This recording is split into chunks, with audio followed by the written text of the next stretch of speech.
I was trying to remember what he said. He keeps yelling, how tall was King Kong? Was it like 3'5"? I can't remember what he says. Yeah, it was like 3'8". Why isn't that a common information on the web that I can look up? I don't know, because that's the thing. It's in reference to movie magic. Is that how big was King Kong? Well, he's 15 feet in the movie, but in real life, when they're filming him, he's only 3'8". So, this is not the beginning of the podcast. I need to look up. Well, that's why I'm trying to make it interesting. No.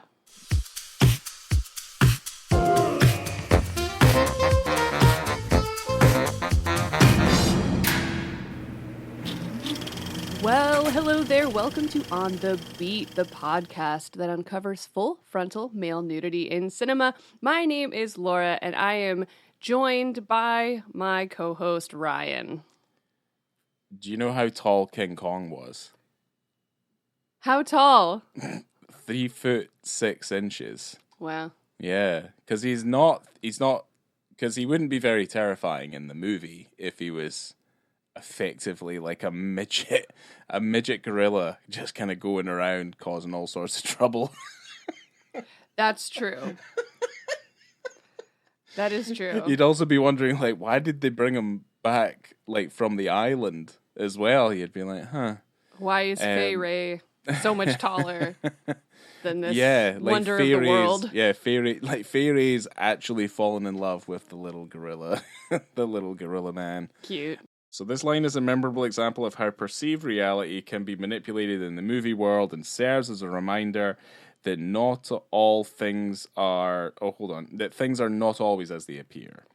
And no film does it better than the 1980 satirical, psychological black comedy, The Stunt Man, directed by our boy, Richard Rush. Ricky Rush. The absolute... madman. Star filters. The split diopter. No, the Gorilla Man. The gorilla. No, he is obviously the director of Color of Night, if we remember that as well, which also suffers from some of the same stylistic. You say suffer. I say thrive. Yeah. If you like yourself lens flare transitions, do you like star filters? Do you like soft focus? Yes. Do you like split diopters? Absolutely. Split diopters, I feel like, is a fine art. And I feel like, well, yeah, we don't like to say it, but obviously Brian De Palma does it an awful lot. But he's done some good ones. That's the issue. Is his films aren't so great, but his split diopter shots are actually pretty cool. There's a lot of soft focus stuff, because I would say that I think the Stunt Man's not shot particularly well. Some, like, to the point where some shots within the same scene do not look the same. Yeah. That paint scene, for example, is a very good example of that. Even Barbara Hershey looks like she's in a completely different place when you cut to her in that scene. It's weird. She probably was. No, she probably was. And they were like, well, no, that's where she gets the most emotional. This is my favorite take. And it's like, there's some not so movie magic in this film that's effectively about movie magic. You know what he does? He commits one of the cardinal sins that I don't like, is that there was a crash zoom in that scene where it's the paint scene as well. And he cuts it out, but the problem is he doesn't cut all of it out, because you realize that, like, you see like the last fraction of a second of the crash zoom. Oh. In the edit of the cut, and I'm like, well, why not use the crash zoom? You know what I mean? Like, there was a reason why you did it. I was like, use the crash zoom. Like, why wouldn't you use the crash zoom? Don't just insinuate like there was a tiny little slither of it where you're just like, oh wow, there was a crash zoom there that I would have liked to have seen. Wow. Awful filmmaking. I was watching some trying to catch up on my Richard Rush this week, because I don't think I watched any of his other films when we did our very first episode, which was Color of Night. Yeah, so there's also not a lot of films either. There's not a ton. He did a lot of motorcycle movies. Yeah, and if you want to really know about that stuff, because we we tried to make a really good impression for our first episode. So we kind of did it over like 2 or 3 recording sessions, and we researched the fuck out of it to the point where it's like this micro. Well, because it was like this little microscopic look at this kind of rather mediocre film. Wrong.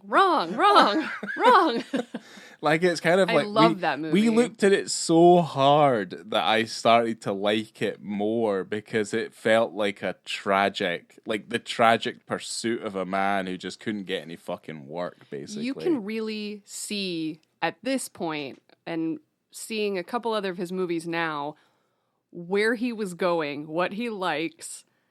He likes kind of this chaos, what is reality, and he does it in at least 100% of the films I've seen of his, which are 3. Yeah.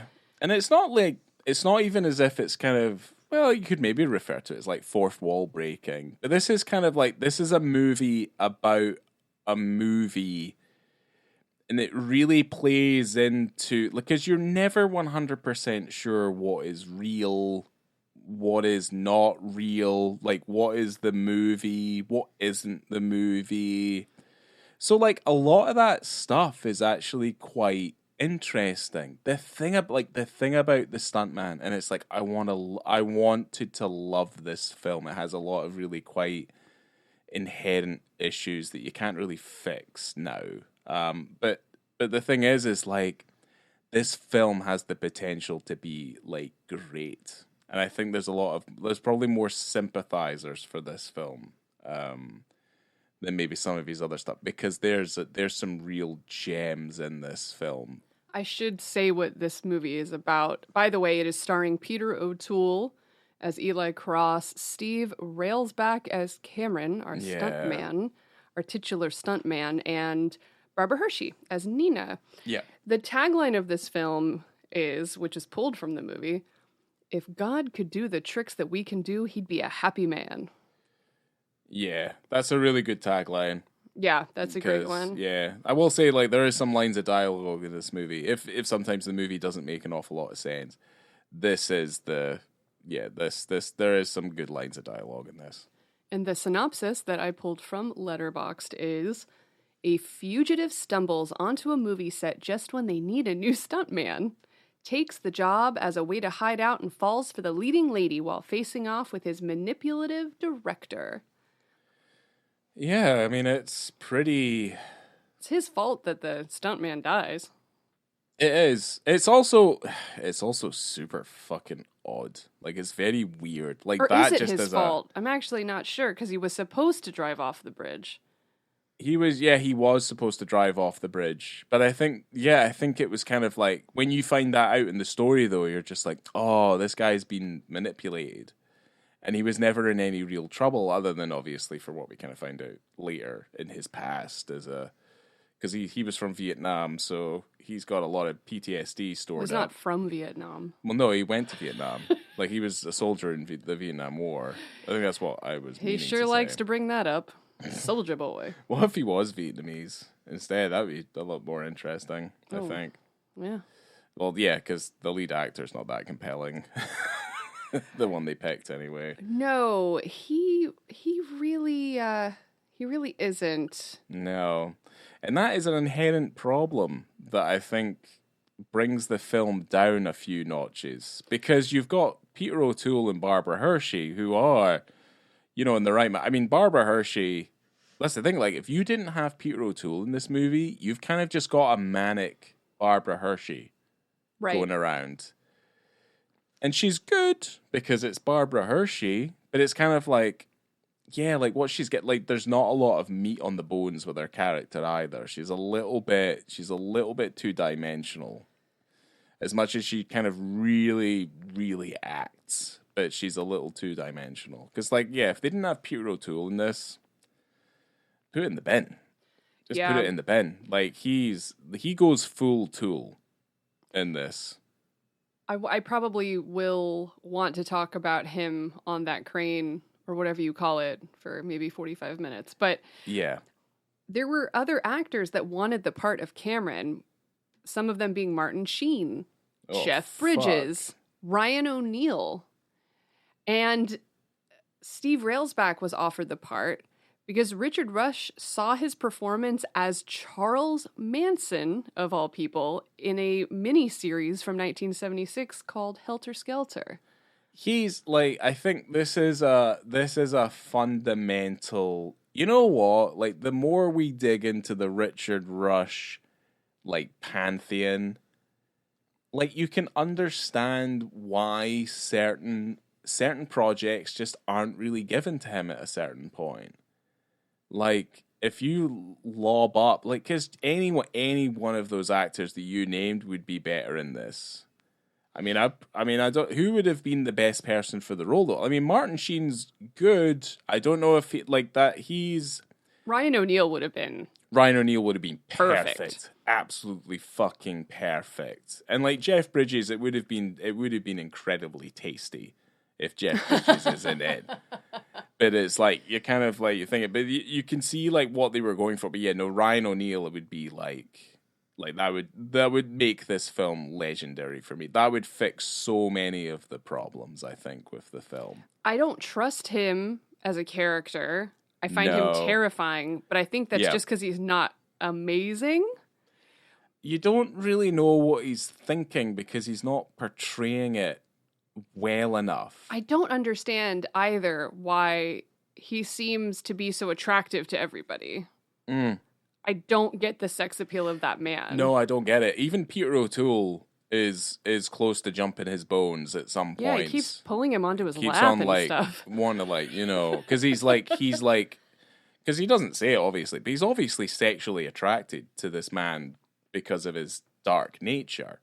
Right. And just, it's that pool that he get, but the problem is like us as the audience, I'm like, Peter, I don't know what you're seeing in him. Like, I really don't see it. Like, and he's at running all. from the cops, and you don't know what he did for a really long time. It takes forever, but the thing is like they push on you the fact that he was in Vietnam, he was a Vietnam veteran.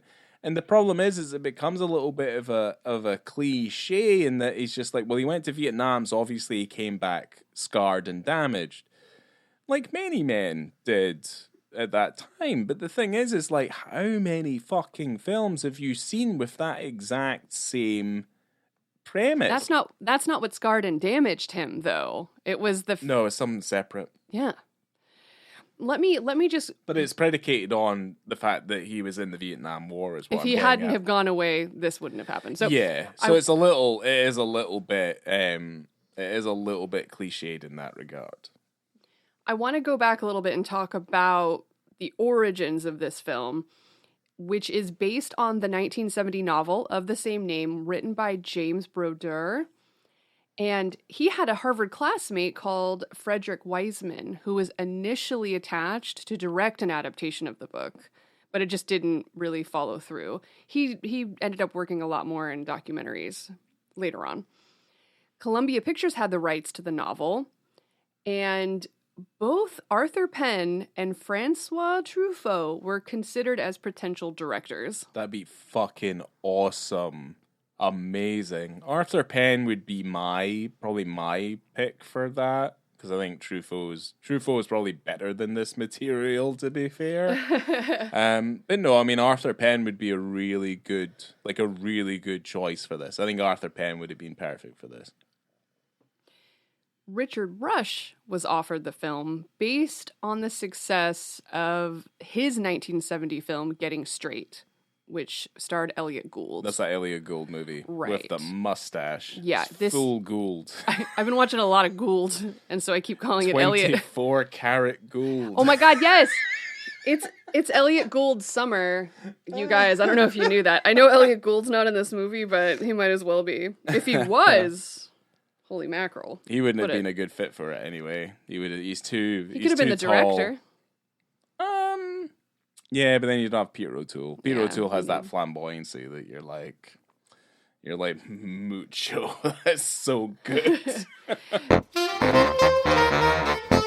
This was actually the last film that Rush did before he made Color of Night in 1994. So there's a Yeah. massive, massive gap. But we Yeah. already said he hasn't done or didn't do a whole heck of a lot. Well, the whole thing, yeah, he hadn't done an awful lot, but like his career was on a trajectory where he was getting projects, relatively consistently. I mean, remember saying that he was set and was going to do Batman instead of Tim Burton. Right. And I think his Batman probably would have been decent. Wouldn't have been the fucking same, obviously, but it would have been decent. But yeah, no, I think that I think as a director, he's got very specific ideas of what he wants to do, and he's really stuck to his guns. But I think he's a perfect example of someone who kind of does things that he wants to do, but he doesn't work the system. I think it's like the system is starting to they're wanting to do a certain thing, and I don't think he's sticking to his guns, but he just doesn't have the power of, say, like, I don't know, a Scorsese who does a very similar thing where he'll do a project for himself and then do a project for a studio, but it's still Scorsese. So, I feel like with the Richard Rush story, the reason his career isn't the way that it probably should be is because of the choices he is making for artistic integrity, I suppose, is what I would probably refer to as. The Stuntman is a perfect example of that. And as he likes to do, for this film, he wrote an entirely different screenplay from the novel, where everyone in the book is crazy. Right. That's how the novel goes. Everyone's nuts. Okay. But in the screenplay that he wrote, everyone is sane in an insane world. Now, the studio had no idea what to do with it, and it was immediately put on hold. Because he did Getting Straight in 1970. This book came out in 1970. They're trying to make this movie in 1970. So right. It's like hot off the presses. It's ready. They're trying to get that traction, and it's ready to go. There's definitely a feeling that this is hinged very much at the time when it was trying to be made, and it never seems to get out of that. Oh, it looks like 1970. It's 100% 1970. But it's not. Yeah. At all. No, it's not. Rush ended up buying the film rights from Columbia, and it just wasn't going anywhere. Like, it wasn't going anywhere. And at the same time, Rush was shopping around the Stuntman. He was also shopping around One Flew Over the Cuckoo's Nest, which he had optioned from Michael Douglas. Well, yeah, I mean, Michael Douglas at that time was, that's what he was doing. Yeah. So, thank God that got in the hands of Milos Forman, because otherwise, fucking hell, God no, because he would have dived more into the, like, that's perfect Richard Rush material. It's like that original Ken Kesey book, because of all the other stuff, because the stuff that obviously you don't see in the film, but you read in the book. Yeah, I'm kind of thankful that the film is what it is, personally. Yes. So in 1976, there were several studios that were interested until Warner Brothers were about to release another film called The Stuntman, with no space between the words, Stuntman. Okay. Eventually, under pressure from Rush and other people, there was another delay, and the Warner Brothers film, the title was changed to Hooper, that film starring Burt Reynolds and Sally Field. Right, okay. And then Richard Rush had a heart attack in the autumn of 1979, which caused further additional delays. How inconvenient. The film, when it was finally finished, couldn't find a distributor. It was eventually put out in a limited release. It was put out in just a few theaters. Then it ended up winning an award, so it went kind of wider. I think it was at the Montreal Film Festival, and they go, oh, okay, maybe we can actually sell this. So it went a little bit wider. It didn't make any money. No one saw the film. Yeah. Peter O'Toole said the film wasn't released, it escaped. Right. Okay. Richard Rush also said that they couldn't figure out if it was a comedy, a drama, if it was a social satire, if it was an action adventure. He's the director, though. Like, he needs to figure that shit out. No. He said that this... I apologize. He said the studios couldn't figure out what it was. I mean, that's also his fault. And he said the answer is it's all of those things. Right, well, that's not good marketing material, is it? What the Well, fuck? I know that you can make films nowadays. Maybe it wasn't as popular then to have such a mixed genre film. Yeah, but you can still put things into a bracket. I don't like this idea, and I've said it before. I don't like this idea that you, as the person who's made the film, you have no way of explaining what it is. Like, you have to do that in order to sell and pitch things. And I think it's a very pretentious, I would say, like, it's, because I've spoken to, young filmmakers and stuff over my time, and folk will go on about, like, well, genre is, like, it's very inhibiting. It's like, no, it's not. It's like it's sealed within the medium itself and storytelling in general. It's like, that's how you know where you if you know what sort of book you want, you go to that section in the bookstore. You don't go to the nondescript section where all God knows of whatever what is on the shelves. Like, this is just a good way of identifying what something is. So I don't have a problem with that. Because this film is a comedy, a drama, a social satire, and an action adventure. It literally is all those things. He's not wrong. Then what is the overarching theme? And then that's just your genre. I would say action adventure. That's probably what I would call it. It's That's probably the more, because it's a little bit more action, satirical as well, right? Like the way that it. But there's not a depicts things. satire section of the like movie store. No. If we were gonna go rent a film, no. So I would pick action movie. It's called The Stunt Man. I mean, it's more actiony than it is funny. I say it's like because it's not funny. It's weird. There's funnies. There's funny bits, but it's kind of weird. So yeah. No, it is incredibly weird. The tone is strange. The acting is awkward. It's a sometimes. bit like a fever dream. It is, but that's his bread and butter, baby. Yeah. Well, that's the thing. When the film opens and it's kind of like there's the cop and they're honking at a dog and there's this buzzard and there's the apple, there's the helicopter that never goes away. There's obviously the diner. Peter O'Toole using the helicopter. Is it a crane? Is that what he's on? What is that called? That rig that he's on that he's always floating around on? Well, it's just a crane rig. Okay, yeah. so he's on a crane. Yeah, he's crane in the rig. helicopter. The amount that they use that helicopter seems so expensive and so incredibly dangerous. I'm very afraid of helicopters. They're using that thing as if it's just... I honestly don't know. They're using it as if it's not a death trap. I would say that the director is probably a bit more of a maverick, Like, I don't know who Peter O'Toole kind of fashioned that director on, but he based it on David Lean from the set of Lawrence of Arabia.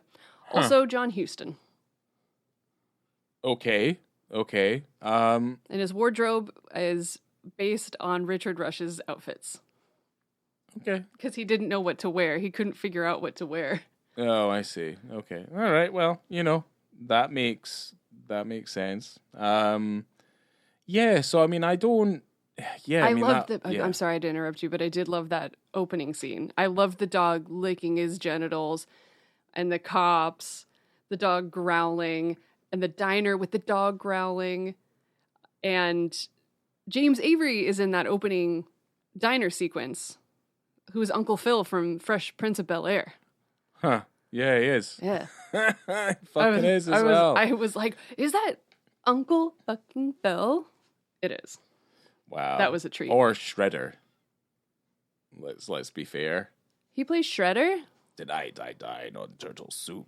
Yes, he is the voice of Shredder from the Teenage Mutant Ninja Turtles cartoon. Oh my god. Yes. We're talking about the same man, correct? I think so. That's really cool. Right, yeah, that's... I'm going to type it in, hopefully it's not too loud. Yes, no. We have... Well, no, there's an entire channel dedicated to the Teenage Mutant Ninja Turtles cartoon. Fucking love that show. Yeah, same guy. Told you. He did... because they did a few years ago, because I think James Everett, he's dead now.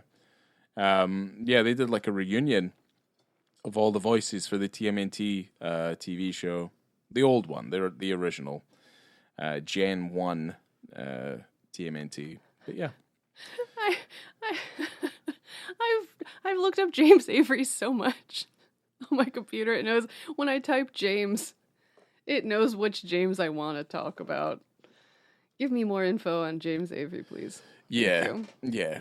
But so I mean, there's the dog, there's the helicopter, there's a chase, there's handcuffs. This is how we meet our main character. And and then it kind of ends up with, obviously the car goes into the water, blah blah blah blah blah blah blah. And then he's basically convinced by Peter O'Toole to become a stuntman because they lost the other one. Yeah. You know? Very weird. I guess he didn't want to delay filming because they'd already had a lot of problems. Kind of nonsensical to the point where it's just like, yeah, just be a stuntman. Like, that'll be good, won't it? Yeah. You know what I mean? And I'm sorry. When they do that initial big stunt, right? The one that leads right into the penis scene. You're Pretty watching much, it because you go, okay, he's doing a stunt. He's thinking about doing the stunt. He's practicing to do it. Okay, great. And then when they start doing it, this is when I realized that this film is insane.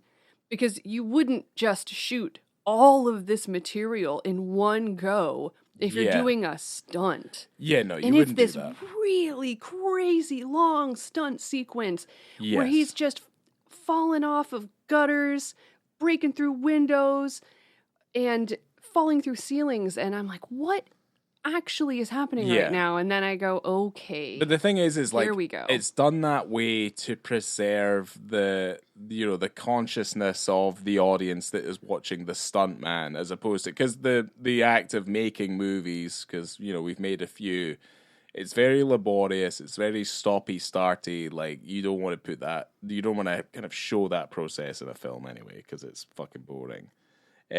But certainly, the thing is, because we haven't even noted, like, because they're making a war film. Yeah. Like a German war film. And, like, no joke, like, there's iron crosses, there's swastikas, all sorts of stuff. Like, Barbara Hershey's character, because at one point when they meet her, she's like, I am the movie. She's like the Herr Frau of the piece. And she's got like an iron cross around her neck, and she's in. They depict her in like 3 different time periods or something. There's all sorts of weird, crazy, strange Nazi, German, Second World War bullshit going on, that's the film they're depicting. So it's kind of like the film within the film, basically. They never explicitly name the film during this movie, but you can see on some of the crew's shirts it says Devil's Squadron. Right. Okay. So that's the name of the movie that they're making. Mm-hmm. And it's a weird thing. I think it's I mean, I'd hazard to say maybe the film they're making is more interesting than the film that we're watching. I don't know. I don't know about that. I don't know. Like, personally, it has a like a Dirty Dozen feel about it that I would have been into potentially. Sam Peckinpah, Cross of Iron sort of feel to it. Did you recognize the hotel that they were shooting around in this motion picture? Kind of. You're gonna basically remind me of exactly what that is, though, because there was a familiarity with it. It's a black and white film about a couple boys in drag. And some like a hawk. Yeah. Right. Okay, I see. Oh, when they get to because they get to Florida, right? Mm-hmm. Yeah, that's the same place. The Hotel del Coronado. When they're on the beach. Got That's right. Got you. Nobody's perfect. Okay. All right, that is familiar, like that place. Yeah, because they do make the point, like Peter O'Toole's like, why would you find palm trees in Germany? Yeah. And it's like, well, yeah, I mean, that's correct. I mean, it's a fever dream up to this point, but we're in the stunt, the big stunt, the real big stunt, although it's not the biggest stunt, but it's the big stunt, and it leads us directly into the penis scene. It's so incredibly chaotic, but very fun watching him do all these stunts. I like watching a good stunt. Yeah. And when he was training with the other guy, like the other stuntman, like the stunt coordinator. the stunt coordinator, basically, he's like explaining to him like what you should do. This is what you should do. Blah blah blah blah blah. And he's like, they're on the roof, and he's like, your mind can't be on snatch. It's got to be on grabbing the gutter. And I thought that was funny. That made me laugh. I liked that guy. Yeah, no, he was like a no bullshit sort of he seemed like to have the perfect look and feel as someone who's been on film sets like all their fucking life. Yeah. And it's just like, yeah, like he's just like a man's man. He doesn't give a shit. He's like that video of that Australian who I don't know if anyone's ever seen it, but like he's at a cricket game and basically, I don't know what the equivalent is of a fucking home run in cricket, because cricket's fucking boring, is that he hits it out and the guy it's just this Australian man, stands up, sunglasses on, mullet, he grabs the ball in the middle of the air, throws it back, and then he just sits down, puts his leg up, and then he has a draw from his cigarette, his doobie, and it's fucking perfect. And it's all commentated on by the Australian commentators. Is fucking genius, and that's what this stunt coordinator reminded me of. Wow, was a man's man. I don't think I can even remember what the stunt entailed, but I know where it ends up. Yeah, it's pretty wide, because he's going along the roof. There's a lot of explosions. There's a lot of gunfire. There's a plane going on overhead. He's getting chased by other Germans, and then he ends up on like what I would only refer to as like it's either a flagpole or a like a power line pole or something like that, and it comes loose in comedy fashion. He ends up crashing through a few tarpaulins. Is that what you would call them? Those awnings. An awning, probably, right? That are on the side of the building. Yes. And then he crashes through a skylight window. Yes, that's what I'm talking about. And whoa, oh, whoopsie doodles, what did I fall into? A brothel. He falls right in between two people that were having sex. Yeah. And they weren't in the process of having sex. They're just I don't canoodling, know. I think. Well, I think Nude they're just canoodling. Well, it just kind of looks like they're all looking up at the skylight, and they're just kind of side by side next to each other. Well, they were soon covered in glass. They were, and then they were all covered in each other eventually. Well, they realize, oh boy, this guy's a bad guy. And they're still filming the movie, I assume, in this weird way. Yes. And Cameron, the stunt man, and the soldier on the bed, and the brothel woman, are kind of wrestling on the floor. It's weird, yeah. This is such a weird penis scene, okay? This is about 52 minutes and 35 seconds into the movie. I've never seen a scene like this. And if you're aware, that's only about halfway into the film. Oh my gosh, yeah, that's true. Yes, the first stunt way too fucking is long. an hour in. Yeah, it's too long. This movie is too long. Way too long. Could have cut at least 30 minutes out of this. A lot of it could have been cut out. Well, it's interesting because it's kind of a close shot, right, of the three people on the ground. Well, that's not the shot though, because there's the wide shot from the skylight. Okay, yeah, I guess you can see like it there as well. That to me is like the main shot that substantiates our interest in. Oh, I don't know about that, but we'll talk about it. It's the most clear because he's like fully in light and he's lying down, face up, and you see it all there. Because I don't think with the wrestling's not particularly clear. You just get I watched it many up. times. It's closer and it's very clear. What I think is interesting about this part, because it's close on the three people wrestling, and the man who was the naked soldier that we saw him through the skylight, right? We did, yeah. He hides his dick. So he's kind of tumbling around on the floor. Yeah. And I don't know how he knew or what was going on, but you see everything pretty close up. He's an actor. It's like But he's he keeping his... kind of grabs it and hides He it does, away. yeah, he does hide it. It's odd when it's it in like happens. the bottom left corner of the screen. Because it also makes you feel like they're wrestling on the ground. They're kind of doing like a Katamari Damacy, like rolling up into a ball and like kind of crashing out through the front door. And yeah, and then it's obviously a brothel. A lot of topless men, topless women, lots of drink going around. Yeah. And there's a lot of sequences where, and then they undress him. They undress poor Cameron. And yeah, they kind of hold him aloft. Not enough. Yeah, they keep his underwear on. They don't go to the next level of just committing full rape, just a slight assault. But yeah, they're because there's a few instances like that where he's like surrounded by men at points, and being roughed up a little bit.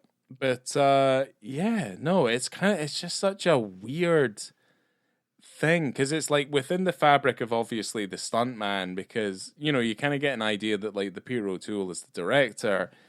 He's into kind of weird stuff and doing weird things and doing very odd. I mean, the whole film itself seems it's very odd, very distracting. Kind of, you're just not 100% sure what's kind of going on. No, you don't know. I mean, that's kind of the interesting part of the film. Yeah. Maybe not tackled very well, but it's okay. Yeah. It's still very interesting. But you're kind of meant to make your own assumptions about it. Why is Barbara Hershey basically in makeup for 90% of her scenes where she's, playing an old woman and stuff? No regard whatsoever to her costume. If I was her handler or working on her costume or her makeup, I'd be absolutely furious. Like, why are you filthy? Why are you always so dirty? Yeah. Keep your wig on. You're supposed to shoot a scene. Get it together. You're a professional. Yeah. And she's also like we've mentioned before, she's kind of manic, but then she also ends up falling in love with Cameron, so I'm just not 200% sure how believable the whole thing is. Well, she's fully unhinged. Yeah, she is fully unhinged. When I first saw this movie, I thought that you saw Cameron's penis, and that's like about an hour, 6 minutes and 40 seconds. It's when he and Nina are making sweet, sweet love. Yeah, but I just don't think you see it. You don't. Because he does the same thing where he kind of like, he does his absolute best to tuck it backwards. The bush. You do see the bush. But you don't see the base. Yeah, you don't see the base. But yeah, he's coming out of the bed. But I do want to point... the base. All about the base. Oh, I hate my fucking self. I really do. Well, I did want to point out how absolutely horrifying his O face is. It is so close on his face, and he looks like he's having a full stroke. If I had that man on top of me, I would cry. It's not as bad as the Color of Night sex scenes where everything's a little bit wet and then it's soaking wet. And obviously, when Bruce Willis comes, he comes. That groan. He does that groan that he's known for. Like he just jumped out of a window. Like he just jumped out of the building at the Nakatomi Plaza. Like that's what it sounds like. I feel like Cameron might have made a noise, and it was probably just like a little like. By the time, like after the dick scene ends, I'm kind of in and out of the movie and looking at my phone and stuff because it doesn't hold my attention particularly well. But what does hold your attention is that absolute maniac of a scene where you finally find out what Cameron did to go to jail. Yeah. And it's the paint, and he's screaming. He is, I've probably said the word unhinged 15 times during this episode, but twist his head off. It's like, okay. He's fucking crazy. He's mental. I feel like he is actually a dangerous human being. He is, but it's like I couldn't see the distinction between like he's fucking crazy, and then Barbara Hershey still finds him attractive. She starts I don't really understand it. While he's explaining about his attempted murder charge, because he's taking it too far. Like as an actor, he's taking it to a place where you're just kind of like, well, there's no understanding in this potential moral dilemma. It sounds as though you caught your wife cheating at a fucking ice cream store. Yeah. With this man, and you're like, well, I did a lot of killing in Vietnam, so I'm gonna kill this guy by fucking twisting his head off. And it's... But he didn't even try to do that, right? Didn't he punch him and then he like felon some ice cream. I mean, who knows? Because it's like there's an attempted murder, so I don't know how attempted murder back then works. That could be a case of like he came in with a weapon, he's like, I'm gonna kill you, and that's about as far as it went. That's attempted murder, I think. I think that is, but I do believe he punched him, and he fell in some ice cream, and he almost suffocated, and then he got frostbite, and the tip of his nose had to get cut off or something. That's what happened, which is very funny. Fuck? What is also very strange about this scene with the paint confession scene is that when Nina starts laughing, okay, so you imagine, because he is screaming and he's throwing paint and he's breaking things, and when she starts laughing, weird. It starts cutting through it a little bit. You would imagine, but you're also confused as to hey, hold on. Were you listening to the same conversation I was listening to, Barbara? What you would imagine is that would break the tension of the scene to where she's laughing, because it is a funny story, but he's on a completely different plane of existence at this point. Like he is off the rails. He's going full when he really probably should have come to about half full to try and help us understand him a little bit, because there's a real darkness about him that we've kind of seen through the course of the movie, and you're kind of like, well, what are you? It's just weird that he doesn't also start laughing, because he goes, "Why are you laughing?" And she keeps laughing. I go, he's gonna murder her or something. I thought it was gonna go somewhere else, because he's gonna twist your head off. He's gonna twist your head off. Yeah. I really, it was just an odd. I don't think that scene came together as well as it could have, because they both should have been giggling together in the paint. But he goes extra long, and he goes, it's too extra. Like, it doesn't make any sense. It's like he just was just like, well, this is going to be my scene and this is my acting potential. And it just kind of, you're like, yeah, but you didn't really think about it, did you? You kind of didn't really think about like the emotional arc you were going to try and depict here. And I also think that's a Richard Rush problem too. He should have figured that one out, because it's probably one of the worst edited scenes in the movie. There are scenes also where you can, it's if a character turns their head to the left, when it cuts back to them, they're turning it the other direction. Oh, it's awful. There was a couple of those where I go, oh. Yeah, no, it's not good, because you've kind of gotten into the habit of it, of it cutting together, relatively smoothly. And there's some stylistic choices that I feel like are used, but then they're not repeated, and they're not kind of fed through the film like gradually. So when they do happen, you're like, oh fuck. So you're kind of a little bit startled by it, because it kind of has this feel of like, well, this is kind of like a classical Hollywood thing with a bunch of weird shit in it. And there's no real, like, to me, there's no real kind of conducive vision to the whole thing. It's a little bit messy, but it's like, it's so close. It's so fucking close to being really fucking good. And it just kind of shits the bed a little bit. And I'm still scratching on my head as to like, well, why didn't he? And it might be just because it's Richard Rush. He actually went to a university and did a chat with some film students, and he had asked some people, raise your hand if you've seen this movie of mine or this movie of mine, maybe half of the class. God, that's rough. Whoops. Half of their class maybe raised their hand when he said, have you seen Color of Night? And he goes, what about the Stunt Man? And maybe like 3 people raised their hands. And he's like, oh, that's a bummer, because I think this is one of his favorite films.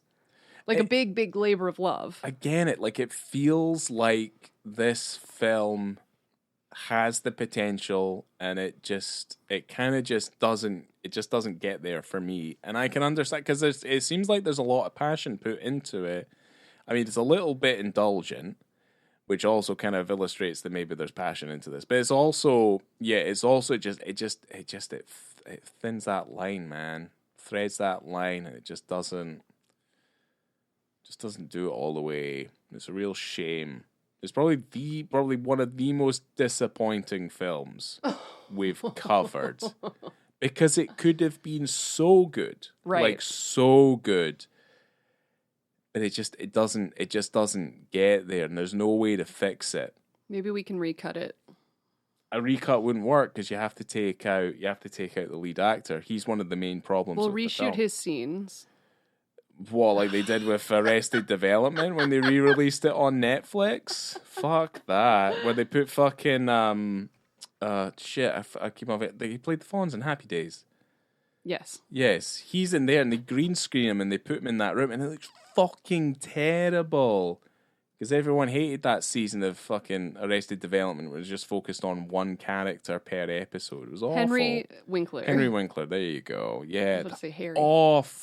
Awful fucking stuff. And that's kind of what this is. You'd have to basically, you'd have to redo the movie. You'd have to redo the whole fucking film. And it's like, it kind of lives and breathes and dies effectively in this time period as well. Like it wouldn't work today because you've got like the film the Fall Guy or whatever. It's kind of like the same sort of thing. It's not. Who knows? But anyway, it's not the same type of movie. Whatever. It's a good movie. Yeah, it's to me it's the same thing. But, you haven't seen it. I don't. Stop saying things that are going to make me. I only have one more thing that I want to say about the movie. Uh-huh. Why did Cameron look just like Jason Voorhees when he came out of the water after escaping the sunken car? I don't know. Is that an actual question or? Yes. Okay. You didn't notice that? Anyway, for those of you who've watched the film, I think you'll recognize it's a full-on Jason Voorhees, like, coming out of the lake. Very weird. Okay. Anyway. Okay. But it was striking to me. Yeah, but Friday the 13th, that first from the first movie, like from the spoiler alert by the way, if you haven't seen Friday the 13th, but obviously the zombie child Jason Voorhees jumps out of the water at the very end of that movie. Stunt Man predates it, doesn't it? Because isn't Friday the 13th? So I guess Jason Voorhees is 1980? doing Cameron. Potentially. I mean, we're going to find that out. I'm going to figure it out right now because I think Friday the 13th came out in the first one at least came out in Isn't it 80? 1980, yeah. It came out in 1980. We just don't know the date. We don't know the date. We're not going to know the date. The date's going to be awful. Oh, wait, hold on. Here it is. So release date was May 9th for Friday the 13th. That's when you could release a horror movie and it would still be super successful, even if it was coming out during the summer. And then, we have the Stunt Man, who was 1980. But that's a more troubling one because it wasn't really released very widely. No, I think it predates it then. So I think it predates it because it came out in June 27th of the same year. Yeah, but anyway, they're hand in hand. Well, one is good and one isn't. Wow. So there you go. Well, that isn't what the Academy thought because it was nominated for 3 awards, one being Best Actor in a Leading Role for Peter O'Toole, Best Director, Dickie Rush, and Best Writing Screenplay based on material from another medium, none of which they won. But it's just nice to be nominated.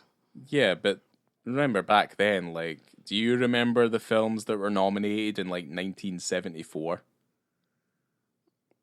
No, you only remember the winners. Exactly. There you go. I don't remember those either. Yeah, I don't know what was the winner of 74. Well, this didn't come out in 74. Is that just for fun? It was a reference. Okay. It was just a reference. I'm sorry. It was just to make sense. And you're fucking taking the fucking shit out of me. And if you guys if you were wondering with the title of the film, yes, the titular line was said. Yeah, several times. The Stunt Man. Thank you very much. Yeah. You want to go into our ratings? Yeah, let's just get into it. You can go first. Okay, so based on visibility and context, it can have like a 3. Because visibility isn't great, but the context is just fine. I do find it funny that he hit it. There's no reason for that scene to be in the movie, though, at all, just for comic relief's sake. It doesn't need to be there, but it's fine all the same. Lots of boobs in that scene. Yeah. But I do think they missed the mark. Because if you're going to have nude men in a brothel, and then what is the reasoning for taking off Cameron's clothes, but not fully... what was the point of any of that? Why crowd surf the man and get him naked, but like not fully get him naked and then giggle at him. It was very strange. Yeah. If you're doing it as a humiliation factor, I don't think it's very funny to see a guy in his boxer shorts. No, It's not funny to see him naked either. I mean, maybe it No. is, but if that's the thing you're going to do, if you're doing it for comic relief, then do the whole thing. Yeah, no, I get you. Why not? I get you. And in terms of the film, I also gave it a 3 because I really like lens flares and a star filter and split diopters, and Peter O'Toole ever so elegantly floating into almost every single scene on that crane. Yeah, no, And it looks ridiculous. He will just come out of the sky on that thing. It's bonkers. Love it. Love this film. I'm sorry, I don't love this film. I love Peter O'Toole in this film. Yeah, because have you even? I don't love this film. Did you rate the film? I give it a 3. Oh, you gave it a 3. Yeah. Sorry, I'm hinged into the Best Picture winners. The We 70s do this is all the insane. time. We do this all the time. Well, the winner of Who won against them? What, in 1980? Well, Or would it be 81? Well, I'm only in the Best Picture nominees just now because I was wanting to look up. Well, what were the nominees in '74? And it's fucking insane. I mean, Francis Ford Coppola was nominated for 2 films in '74 for Best Picture. He won for Godfather Part 2. But he also had The Conversation that year. Oh, yeah, nice. And he was nominated twice. Chinatown was also in there. What I find a little bit more interesting that actually aligns with this particular year is the fact that Peter O'Toole lost to Robert De Niro in Raging Bull. Yeah, no surprises there. Okay. Yeah. And what else do we have? Hold on. What was it? Director going. Well, Scorsese didn't win, so Oh. it would have been... in 1980, who would it have been? Ooh. I don't know. Do you think you can actually guess? Ricky Rush and then Martin Scorsese were there. What did he Right. lose to in 1980? Wasn't Roland Joffé or something, was it? Wasn't for like No. all that. It wasn't all that jazz, no. No. Right, what was it then? Ordinary People. Robert Redford. Oof. Yeah, whatever. All right. And I'm trying to get down. I know it's taking a long time. Was all that jazz that year? I don't see it in You here. don't see it? Yeah, maybe not. I may be wrong. Oh, and it lost against Ordinary People for screenplay as well. Huh. Well, there you go. Ordinary People was a There you go. big winner. Yeah, you think about, I think about the Best Picture winners and the Best Picture nominees of the 1970s. I mean, this kind of is relatively unmatched. I mean, Christ, even The Towering Inferno was in 1974 as well. Irwin Allen movie about the burning building. That was nominated for Best Picture. So, yeah, I guess I can get into my ratings for the scene and stuff. The scene is a fucking farce, a fever dream, crazy thing. And I mean, it definitely plays into the themes of the film and what's real, what's not real. And obviously it's playing into the mindset of like the main character and stuff like that. I like this scene an awful lot because it's like a war film that then turns into this, and it's fucking mania. It's total chaos. Yeah. And I mean, I like it just purely on the basis that it is total chaos because I love the chaos of things like this. But obviously, though, there's certain factors. Obviously, the man who we're seeing his penis and stuff, he's like covering up. He's doing this, he's doing that, and all these sorts of things. And it's for us not to see as much as we see, it would be kind of weird because of how chaotic and crazy this is. Because to us, like this isn't particularly standard. It doesn't usually happen like this. You know, the sense Right. of chaos and things. Because I would liken, that level of chaos. I mean, it's done far, far better. But like the Steve McQueen Hunger movie, like that is incredibly chaotic when things like in that movie start to kind of kick off. But it all kind of has like a grounding that actually makes sense, and it has that a perfect emotional lift to it that I don't think the Stunt Man actually ever reaches at any point. But I guess that's, for that scene, I mean, I guess like at best a 3, and I give it maybe a little bump because of like the context of it within the court, within the, the framework of the film itself. So it gets maybe a little bit of a bump there, but it is incredibly brief. But, I think it's memorable to a certain extent. Now, certainly when we come to the film I dock relatively quite harshly in that it had the potential to be like a 4-star film or a 4.5-star film, but it's just not in the hands of someone who's able to do that. And I like the fact that he really likes this movie, and he was really keen on this film, and he really puts a lot of love into this film. But like certain fucking choices that he's made, like his main character's so underwhelming, and he can't act against Peter O'Toole, he cannot act against Barbara Hershey.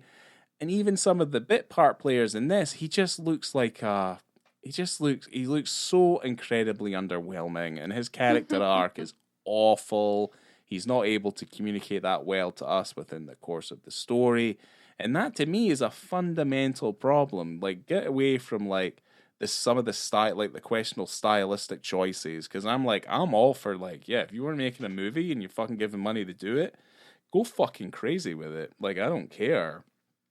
But it's just like the story it gets led away from him. You don't have a compelling lead character, and all the elements are there to make something fantastic, and it just kind of shits the bed because of those two fundamental problems. And also, it's just way too long. It's way too long to substantiate your interest in it. And also, I feel like in terms of the story, like it just kind of doesn't lead to anything particularly special. Like the intrigue, the mystery, I mean, one of the scenes is the cops come in and they're trying to figure it out and that, and they're like, well, here's this very heavily edited section of how the car ended up in the water. And they're like, well, I guess that solves the case. And it's like, okay, all right, perfect. So quite a few leaps in logic. A lot of the fever dreamy stuff is cool, but it's like just a lot of it doesn't really make sense. So unfortunately, it gets a 2.5. It's like straight down the middle, and the disappointment is that it could have been so much better. Yeah, I want $1,000 for that scene, man. I don't care. By then, I really don't care. I'm like, why do you deserve it? He's ridiculous. $600, woohoo! Yeah, I'm like, okay. Whatever. Well, thank you guys for going on this beautiful Richard Rush journey with us. As always, it's a real treat. And make sure to follow us on Instagram if you still have Instagram. We're at On The Beat, BITTE. We're also on Letterboxd. You can find us all. You can find us on there if you went to our Instagram. Yeah, to quote the movie, I'd say it looks fancy. You can also rate and review the podcast. Make sure it's good, because otherwise, why are you doing that? Don't be mean. And we'll see you next time, coming to you from Wonderland. I have been Laura. Movie magic. Excellent. Movie magic. Bye-bye.